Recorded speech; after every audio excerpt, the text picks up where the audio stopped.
पावसाळ्यापूर्वी ठाणे महानगरपालिका क्षेत्रामध्ये धोकादायक आणि अतिधोकादायक इमारतीचा आकडा समोर आलेला आहे।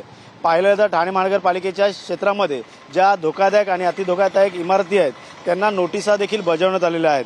ठाणे महानगरपालिका क्षेत्रामध्ये आतापर्यंत सर्वेक्षणात 4296 इमारती धोकादायक तर 93 इमारती अतिधोकादायक असल्याचं समोर आलेलं आहे। त्यामुळे स्ट्रक्चर ऑडिट देखील अनेक इमारती झालेल्या आहे। अनेक इमारतींना नोटिसा देऊन महानगरपालिकेकडून कारवाई देखील करायला सुरुवात झालेली आहे। पावसाळ्यापूर्वी कुठलाही घटना घडू नये यासाठी ठाणे महानगरपालिकेकडून हे पाऊल उचलण्यात आलेलं आहे। ठाणे महानगरपालिकेच्या क्षेत्रामध्ये ज्या C1, C2 आणि C3 कॅटेगरीच्या ज्या इमारती आहेत त्या धोकादायक झालेल्या आहेत त्यांना नोटिसा बजावून येणाऱ्या काळात या इमारती रिकाम्या करण्यास देखील सांगितलं आहे। तर काही इमारती रिकाम्या होताना देखील दिसून येत नाही। मात्र येणाऱ्या काळात पाहायला गेलं तर धोका टाळण्यासाठी आणि पावसाळ्यापूर्वी या इमारतीमधला स्लॅब असेल या पिलर असेल या अनेक ठिकाणच्या दुर्घटना घडताना आपल्याला पाहायला मिळतात। अनेक ठिकाणी दुर्घटना देखील घडलेल्या आहेत। मात्र अशातच आता ठाणे महानगरपालिका क्षेत्रामध्ये या धोकादायक आणि अतिधोकादायक इमारतींना नोटिसा बजावून रिकाम्या करण्यासाठी देखील ठाणे महानगरपालिकेने आता पाऊल उचललेलं आहे।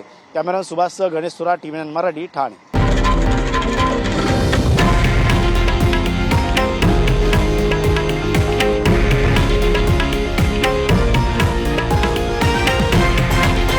हे आहे देशातील नंबर 1 न्यूज नेटवर्क आणि आपण पाहत आहात TV9 मराठी, एकमेव।